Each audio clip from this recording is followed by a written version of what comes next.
बयान है अंबेडकर को लेकर, उस पर बवाल कर रहा है विपक्ष, और दोनों सदन में आज उसको लेकर हंगामा भी हुआ। संविधान पर हो रही चर्चा के दौरान कल जब राज्यसभा में केंद्रीय गृह मंत्री आदरणीय अमित शाह जी जब जवाब दे रहे थे तो उस वक्त सदन में मैं खुद भी वहां पर मौजूद था।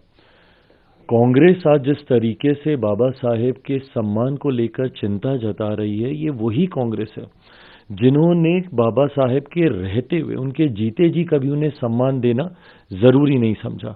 उन्होंने बाबा साहेब को चुनाव हरवाने का काम किया, और तो और उनके जाने के बाद भी कभी भी कांग्रेस, उनके नेता, उनकी पार्टी ने कभी भी बाबा साहेब के सम्मान में कोई कार्य, कोई कदम उठाना जरूरी नहीं समझा। दशकों तक उनकी एक तस्वीर, उनके बनाए हुए संविधान जिसके आधार पर भारत की संसद कार्य करती है, उनकी एक तस्वीर तक भारत की संसद में लगाना कांग्रेस ने जरूरी नहीं समझा। पहली बार बाबा साहेब का तैलचित्र भारत की संसद में तब लगा जब देश में एक गैर कांग्रेसी सरकार आई। वीपी सिंह जी जब देश के प्रधानमंत्री थे, जिसमें मेरे नेता, मेरे पिता आदरणीय रामविलास पासवान जी श्रम एवं कल्याण मंत्री थे, उस वक्त पहली बार भारत की संसद में डॉक्टर बाबा साहेब भीमराव अंबेडकर जी की तस्वीर को भारत की संसद में लगाया गया, जबकि तब तक कांग्रेस के कई नेताओं की तस्वीर, बल्कि एक परिवार के 3-3 सदस्यों की तस्वीर भारत के संसद के सेंट्रल हॉल में लगी हुई थी। बाबा साहेब के सम्मान में इन्होंने भारत रत्न तक उन्हें देना जरूरी नहीं समझा, जिन्होंने हमारे देश के संविधान को बनाने का काम किया। उनको भारत रत्न भी उसी गैर कांग्रेसी सरकार के दौरान दिया गया। उनके जन्म दिवस पे छुट्टी की घोषणा उस वक्त की गई। आज कांग्रेस बस एक प्रतिस्पर्धा में, क्यों?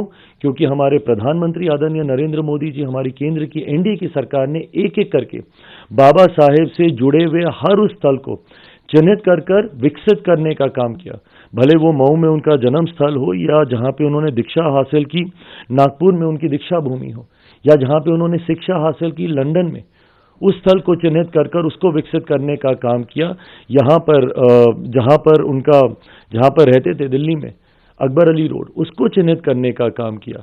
जहां पर उन्होंने चैत्य भूमि मुंबई में, इन तमाम स्थलों को, पांचों स्थानों को 30 स्थल के तौर पर चिन्हित कर कर उसको विकसित करने का काम किया। इस प्रतिस्पर्धा में आज कांग्रेस कहीं पीछे ना छूट जाए बाबा साहेब का नाम लेने के लिए, इसलिए आज वो उनका नाम लेने का काम कर रहे हैं।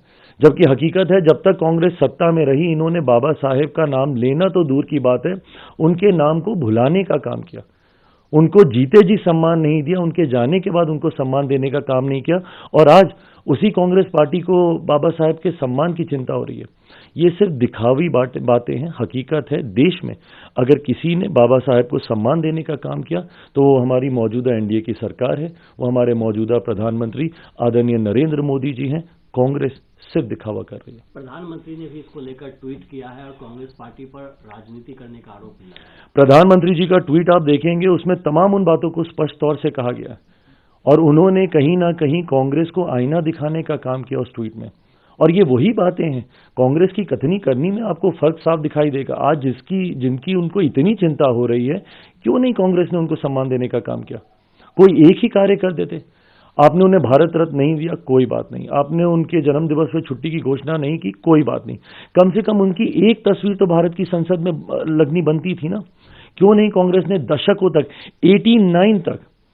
89 तक कांग्रेस की सरकार निरंतरता में रही। बीच में कुछ साल छोड़ दें तो इन्हीं की अधिकांश समय इनकी सरकार रही, और इन्होंने एक तस्वीर तक उनकी लगाना जरूरी नहीं समझा। आज प्रधानमंत्री जी ने इन तमाम बातों का जिक्र अपने ट्वीट में किया है, और यह दर्शाता है कि हमारा समर्पण दिखावे के लिए नहीं है, हमारा समर्पण डॉक्टर बाबा साहेब भीमराव अंबेडकर जी के विचारों को लेकर है, और वहीं कांग्रेस सिर्फ दिखावा कर रही है।